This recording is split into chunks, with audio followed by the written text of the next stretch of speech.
Shock ಎದುರಾಗಿದೆ. Gold smuggling ಕೇಸ್ನಲ್ಲಿ ಜಾರಿ ನಿರ್ದೇಶನಾಲಯ ಎಂಟ್ರಿ ಕೊಟ್ಟಿದೆ. ರಾವಲೆ ರಸ್ತೆಯಲ್ಲಿರುವ ರನ್ಯಾ ಮನೆಯಲ್ಲಿ ದಾಳಿ ನಡೆದಿದೆ. ರನ್ಯಾ ಮನೆಯಲ್ಲಿ ಇಡಿ ಅಧಿಕಾರಿಗಳಿಂದ ಶೋಧ ಕಾರ್ಯ ಮಾಡಲಾಗಿದೆ. ಹವಾಲಾ ಮನಿ ಲಾಂಡರಿಂಗ್ ಬಗ್ಗೆ ಇಡಿ ಅಧಿಕಾರಿಗಳು ತನಿಖೆ ನಡೆಸಿದ್ದಾರೆ. ಡಿಆರ್ಐ ಸಿಬಿಐ ಬಳಿಕ ಇದೀಗ ಇಸಿಐಆರ್ ದಾಖಲು ಮಾಡಿಕೊಂಡು ಇಡಿ ಕೂಡ ಎಂಟ್ರಿ ಕೊಟ್ಟಿದೆ ಪ್ರಕರಣದಲ್ಲಿ. ಅಲ್ಲಿಗೆ ಒಂದು ಪ್ರಕರಣ ಮೂರು ತನಿಖಾ ಸಂಸ್ಥೆಗಳ ಕಾನೂನು ಸಂಕಷ್ಟವನ್ನ ಎದುರಿಸುತ್ತಿದ್ದಾರೆ ನಟಿ ರನ್ಯಾ ರಾವ್.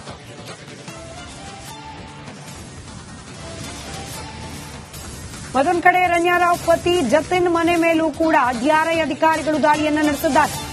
ಆಡುಗೋಡಿ ಠಾಣಾ ವ್ಯಾಪ್ತಿಯಲ್ಲಿರುವ ಫ್ಲಾಟ್ ಮೇಲೆ ರೇಡ್ ನಡೆಸಲಾಗಿದೆ. ಜತಿನ್ಗೆ ಸಂಬಂಧಿಸಿದ 9 ಕಡೆಗಳಲ್ಲಿ ಡಿಆರ್ಐ ಅಧಿಕಾರಿಗಳು ದಾಳಿ ನಡೆಸಿದ್ದಾರೆ. 2 ಬಾರಿ ಜತಿನ್ ವಿಚಾರಣೆ ಮಾಡಿದ್ದಾರೆ ಡಿಆರ್ಐ ಅಧಿಕಾರಿಗಳು. ಈ ಹಿನ್ನೆಲೆಯಲ್ಲಿ ಜತಿನ್ ಸಂಬಂಧಿಸಿದ ಸ್ಥಳಗಳಲ್ಲೂ ಕೂಡ ಪರಿಶೀಲನೆಯನ್ನ ಮುಂದುವರೆಸಿದ್ದಾರೆ.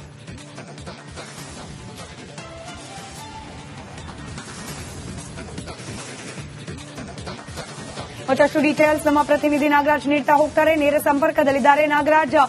ಒಂದು ಕಡೆ ಮೂರು ತನಿಖಾ ಸಂಸ್ಥೆಯಿಂದ ತನಿಖೆ, ಮತ್ತೊಂದು ಕಡೆ ರನ್ಯಾ ರಾವ್ ಪತಿ ಮನೆ ಮೇಲೂ ಕೂಡ ದಾಳಿ. ಡೀಟೇಲ್ಸ್ ಹಂಚಿಕೊಳ್ಳೋದಾದ್ರೆ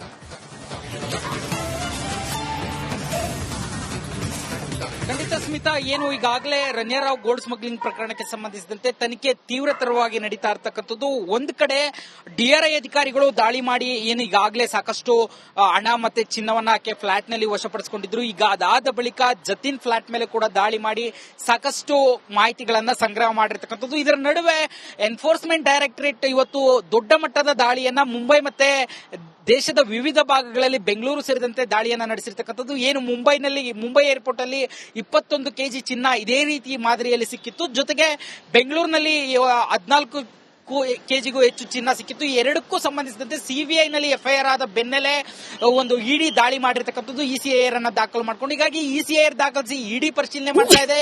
ಇತ್ ಕಡೆ ಸಿಬಿಐ ಏನ್ ಕಸ್ಟಮ್ಸ್ ಅಧಿಕಾರಿಗಳು ಮತ್ತೆ ಪ್ರೋಟೋಕಾಲ್ ಅಧಿಕಾರಿಗಳು ಭಾಗಿಯಾಗಿದ್ದಾರೆ ಇದರ ಬಗ್ಗೆ ತನಿಖೆ ಮಾಡ್ತಾ ಇದ್ದಾರೆ.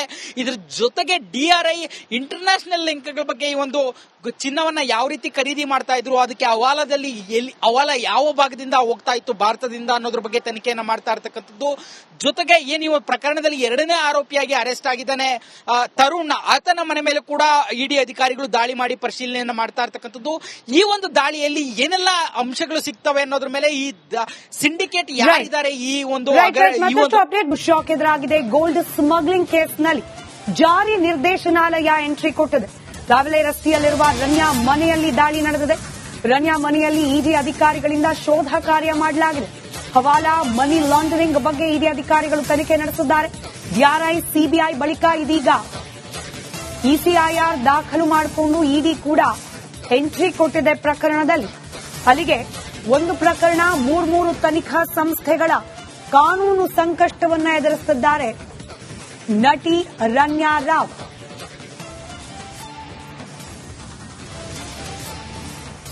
ಮತ್ತೊಂದು ಕಡೆ ರನ್ಯಾ ರಾವ್ ಪತಿ ಜತಿನ್ ಮನೆ ಮೇಲೂ ಕೂಡ ಡಿಆರ್ಐ ಅಧಿಕಾರಿಗಳು ದಾಳಿಯನ್ನ ನಡೆಸಿದ್ದಾರೆ. ಆಡುಗೋಡಿ ಠಾಣಾ ವ್ಯಾಪ್ತಿಯಲ್ಲಿರುವ ಫ್ಲಾಟ್ ಮೇಲೆ ರೇಡ್ ನಡೆಸಲಾಗಿದೆ. ಜತಿನ್ಗೆ ಸಂಬಂಧಿಸಿದ 9 ಕಡೆಗಳಲ್ಲಿ ಡಿಆರ್ಐ ಅಧಿಕಾರಿಗಳು ದಾಳಿ ನಡೆಸಿದ್ದಾರೆ. 2 ಬಾರಿ ಜತಿನ್ ವಿಚಾರಣೆ ಮಾಡಿದ್ದಾರೆ ಡಿಆರ್ಐ ಅಧಿಕಾರಿಗಳು. ಈ ಹಿನ್ನೆಲೆಯಲ್ಲಿ ಜತಿನ್ ಸಂಬಂಧಿಸಿದ ಸ್ಥಳಗಳಲ್ಲೂ ಕೂಡ ಪರಿಶೀಲನೆಯನ್ನ ಮುಂದುವರೆಸಿದ್ದಾರೆ.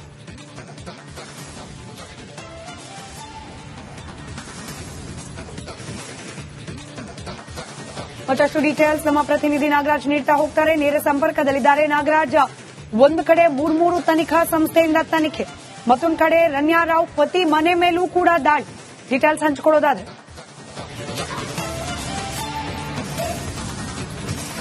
ಖಂಡಿತ ಸ್ಮಿತಾ, ಏನು ಈಗಾಗಲೇ ರನ್ಯಾ ರಾವ್ ಗೋಲ್ಡ್ ಸ್ಮಗ್ಲಿಂಗ್ ಪ್ರಕರಣಕ್ಕೆ ಸಂಬಂಧಿಸಿದಂತೆ ತನಿಖೆ ತೀವ್ರತರವಾಗಿ ನಡೀತಾ ಇರತಕ್ಕಂಥದ್ದು. ಒಂದು ಕಡೆ ಡಿಆರ್ಐ ಅಧಿಕಾರಿಗಳು ದಾಳಿ ಮಾಡಿ ಏನು ಈಗಾಗಲೇ ಸಾಕಷ್ಟು ಹಣ ಮತ್ತೆ ಚಿನ್ನವನ್ನ ಆಕೆ ಫ್ಲಾಟ್ ನಲ್ಲಿ ವಶಪಡಿಸಿಕೊಂಡಿದ್ರು. ಈಗ ಅದಾದ ಬಳಿಕ ಜತಿನ್ ಫ್ಲಾಟ್ ಮೇಲೆ ಕೂಡ ದಾಳಿ ಮಾಡಿ ಸಾಕಷ್ಟು ಮಾಹಿತಿಗಳನ್ನ ಸಂಗ್ರಹ ಮಾಡಿರ್ತಕ್ಕಂಥದ್ದು. ಇದರ ನಡುವೆ ಎನ್ಫೋರ್ಸ್ಮೆಂಟ್ ಡೈರೆಕ್ಟರೇಟ್ ಇವತ್ತು ದೊಡ್ಡ ಮಟ್ಟದ ದಾಳಿಯನ್ನ ಮುಂಬೈ ಮತ್ತೆ ದೇಶದ ವಿವಿಧ ಭಾಗಗಳಲ್ಲಿ ಬೆಂಗಳೂರು ಸೇರಿದಂತೆ ದಾಳಿಯನ್ನ ನಡೆಸಿರ್ತಕ್ಕಂಥದ್ದು. ಏನು ಮುಂಬೈ ಏರ್ಪೋರ್ಟ್ ಅಲ್ಲಿ 21 ಕೆಜಿ ಚಿನ್ನ ಇದೇ ರೀತಿ ಮಾದರಿಯಲ್ಲಿ ಸಿಕ್ಕಿತ್ತು. ಜೊತೆಗೆ ಬೆಂಗಳೂರಿನಲ್ಲಿ 14 ಕೆಜಿಗೂ ಹೆಚ್ಚು ಚಿನ್ನ ಸಿಕ್ಕಿತ್ತು. ಎರಡಕ್ಕೂ ಸಂಬಂಧಿಸಿದಂತೆ ಸಿಬಿಐ ನಲ್ಲಿ ಎಫ್ಐಆರ್ ಆದ ಬೆನ್ನಲ್ಲೇ ಒಂದು ಇಡಿ ದಾಳಿ ಮಾಡಿರ್ತಕ್ಕಂಥದ್ದು. ಇಸಿಐಆರ್ ಅನ್ನ ದಾಖಲು ಮಾಡ್ಕೊಂಡು, ಹೀಗಾಗಿ ಇಸಿಐಆರ್ ದಾಖಲಿಸಿ ಇಡಿ ಪರಿಶೀಲನೆ ಮಾಡ್ತಾ ಇದೆ. ಇತ್ ಕಡೆ ಸಿಬಿಐ ಏನ್ ಕಸ್ಟಮ್ಸ್ ಅಧಿಕಾರಿಗಳು ಮತ್ತೆ ಪ್ರೋಟೋಕಾಲ್ ಅಧಿಕಾರಿಗಳು ಭಾಗಿಯಾಗಿದ್ದಾರೆ, ಇದ್ರ ಬಗ್ಗೆ ತನಿಖೆ ಮಾಡ್ತಾ ಇದ್ದಾರೆ. ಇದ್ರ ಜೊತೆಗೆ DRI ಇಂಟರ್ನ್ಯಾಷನಲ್ ಲಿಂಕ್ಗಳ ಬಗ್ಗೆ ಈ ಒಂದು ಚಿನ್ನವನ್ನ ಯಾವ ರೀತಿ ಖರೀದಿ ಮಾಡ್ತಾ ಇದ್ರು, ಅದಕ್ಕೆ ಹವಾಲದಲ್ಲಿ ಹವಾಲ ಯಾವ ಭಾಗದಿಂದ ಹೋಗ್ತಾ ಇತ್ತು ಭಾರತದಿಂದ ಅನ್ನೋದ್ರ ಬಗ್ಗೆ ತನಿಖೆಯನ್ನ ಮಾಡ್ತಾ ಇರ್ತಕ್ಕಂಥದ್ದು. ಜೊತೆಗೆ ಏನು ಈ ಪ್ರಕರಣದಲ್ಲಿ ಎರಡನೇ ಆರೋಪಿಯಾಗಿ ಅರೆಸ್ಟ್ ಆಗಿದ್ದಾನೆ ತರುಣ್, ಆತನ ಮನೆ ಮೇಲೆ ಕೂಡ ಇಡಿ ಅಧಿಕಾರಿಗಳು ದಾಳಿ ಮಾಡಿ ಪರಿಶೀಲನೆಯನ್ನ ಮಾಡ್ತಾ ಇರ್ತಕ್ಕಂಥದ್ದು. ಈ ಒಂದು ದಾಳಿಯಲ್ಲಿ ಏನೆಲ್ಲ ಅಂಶಗಳು ಸಿಗ್ತವೆ ಅನ್ನೋದ್ರ ಮೇಲೆ ಈ ಸಿಂಡಿಕೇಟ್ ಯಾರಿದ್ದಾರೆ ಈ ಒಂದು ಅಪ್ಡೇಟ್ ಶಾಕ್ ಎದುರಾಗಿದೆ. ಗೋಲ್ಡ್ ಸ್ಮಗ್ಲಿಂಗ್ ಕೇಸ್ನಲ್ಲಿ ಜಾರಿ ನಿರ್ದೇಶನಾಲಯ ಎಂಟ್ರಿ ಕೊಟ್ಟಿದೆ. ರಾವಿಲೆ ರಸ್ತೆಯಲ್ಲಿರುವ ರನ್ಯಾ ಮನೆಯಲ್ಲಿ ದಾಳಿ ನಡೆದಿದೆ. ರನ್ಯಾ ಮನೆಯಲ್ಲಿ ಇಡಿ ಅಧಿಕಾರಿಗಳಿಂದ ಶೋಧ ಕಾರ್ಯ ಮಾಡಲಾಗಿದೆ. ಹವಾಲಾ ಮನಿ ಲಾಂಡರಿಂಗ್ ಬಗ್ಗೆ ಇಡಿ ಅಧಿಕಾರಿಗಳು ತನಿಖೆ ನಡೆಸಿದ್ದಾರೆ. DRI ಸಿಬಿಐ ಬಳಿಕ ಇದೀಗ ಇಸಿಐಆರ್ ದಾಖಲು ಮಾಡಿಕೊಂಡು ಇಡಿ ಕೂಡ ಎಂಟ್ರಿ ಕೊಟ್ಟಿದೆ ಪ್ರಕರಣದಲ್ಲಿ. ಅಲ್ಲಿಗೆ ಒಂದು ಪ್ರಕರಣ, ಮೂರು ತನಿಖಾ ಸಂಸ್ಥೆಗಳ ಕಾನೂನು ಸಂಕಷ್ಟವನ್ನ ಎದುರಿಸುತ್ತಿದ್ದಾರೆ ನಟಿ ರನ್ಯಾ ರಾವ್.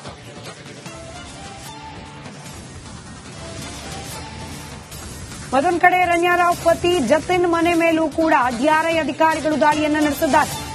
ಆಡುಗೋಡಿ ಠಾಣಾ ವ್ಯಾಪ್ತಿಯಲ್ಲಿರುವ ಫ್ಲಾಟ್ ಮೇಲೆ ರೇಡ್ ನಡೆಸಲಾಗಿದೆ. ಜತಿನ್ಗೆ ಸಂಬಂಧಿಸಿದ 9 ಕಡೆಗಳಲ್ಲಿ DRI ಅಧಿಕಾರಿಗಳು ದಾಳಿ ನಡೆಸಿದ್ದಾರೆ. 2 ಬಾರಿ ಜತಿನ್ ವಿಚಾರಣೆ ಮಾಡಿದ್ದಾರೆ DRI ಅಧಿಕಾರಿಗಳು. ಈ ಹಿನ್ನೆಲೆಯಲ್ಲಿ ಜತಿನ್ ಸಂಬಂಧಿಸಿದ ಸ್ಥಳಗಳಲ್ಲೂ ಕೂಡ ಪರಿಶೀಲನೆಯನ್ನ ಮುಂದುವರೆಸಿದ್ದಾರೆ.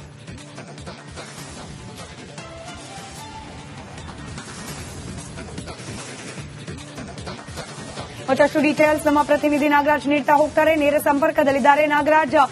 ಒಂದು ಕಡೆ ಮೂರು ತನಿಖಾ ಸಂಸ್ಥೆಯಿಂದ ತನಿಖೆ, ಮತ್ತೊಂದು ಕಡೆ ರನ್ಯಾ ರಾವ್ ಪತಿ ಮನೆ ಮೇಲೂ ಕೂಡ ದಾಳಿ.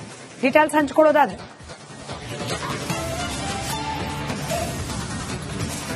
ಖಂಡಿತ ಸ್ಮಿತಾ, ಏನು ಈಗಾಗಲೇ ರನ್ಯಾ ರಾವ್ ಗೋಲ್ಡ್ ಸ್ಮಗ್ಲಿಂಗ್ ಪ್ರಕರಣಕ್ಕೆ ಸಂಬಂಧಿಸಿದಂತೆ ತನಿಖೆ ತೀವ್ರತರವಾಗಿ ನಡೀತಾ ಇರ್ತಕ್ಕಂಥದ್ದು. ಒಂದು ಕಡೆ DRI ಅಧಿಕಾರಿಗಳು ದಾಳಿ ಮಾಡಿ ಏನು ಈಗಾಗಲೇ ಸಾಕಷ್ಟು ಹಣ ಮತ್ತೆ ಚಿನ್ನವನ್ನ ಆಕೆ ಫ್ಲಾಟ್ ನಲ್ಲಿ ವಶಪಡಿಸಿಕೊಂಡಿದ್ರು. ಈಗ ಅದಾದ ಬಳಿಕ ಜತಿನ್ ಫ್ಲಾಟ್ ಮೇಲೆ ಕೂಡ ದಾಳಿ ಮಾಡಿ ಸಾಕಷ್ಟು ಮಾಹಿತಿಗಳನ್ನ ಸಂಗ್ರಹ ಮಾಡಿರ್ತಕ್ಕಂಥದ್ದು. ಇದರ ನಡುವೆ ಎನ್ಫೋರ್ಸ್ಮೆಂಟ್ ಡೈರೆಕ್ಟರೇಟ್ ಇವತ್ತು ದೊಡ್ಡ ಮಟ್ಟದ ದಾಳಿಯನ್ನ ಮುಂಬೈ ಮತ್ತೆ ದೇಶದ ವಿವಿಧ ಭಾಗಗಳಲ್ಲಿ ಬೆಂಗಳೂರು ಸೇರಿದಂತೆ ದಾಳಿಯನ್ನ ನಡೆಸಿರ್ತಕ್ಕಂಥದ್ದು. ಏನು ಮುಂಬೈ ಏರ್ಪೋರ್ಟ್ ಅಲ್ಲಿ 21 ಕೆಜಿ ಚಿನ್ನ ಇದೇ ರೀತಿ ಮಾದರಿಯಲ್ಲಿ ಸಿಕ್ಕಿತ್ತು. ಜೊತೆಗೆ ಬೆಂಗಳೂರಿನಲ್ಲಿ 14 ಕೆಜಿಗೂ ಹೆಚ್ಚು ಚಿನ್ನ ಸಿಕ್ಕಿತ್ತು. ಎರಡಕ್ಕೂ ಸಂಬಂಧಿಸಿದಂತೆ ಸಿಬಿಐ ನಲ್ಲಿ ಎಫ್ಐಆರ್ ಆದ ಬೆನ್ನಲ್ಲೇ ಒಂದು ಇಡಿ ದಾಳಿ ಮಾಡಿರ್ತಕ್ಕಂಥದ್ದು. ಇಸಿಐಆರ್ ಅನ್ನ ದಾಖಲು ಮಾಡ್ಕೊಂಡು, ಹೀಗಾಗಿ ಇಸಿಐಆರ್ ದಾಖಲಿಸಿ ಇಡಿ ಪರಿಶೀಲನೆ ಮಾಡ್ತಾ ಇದೆ.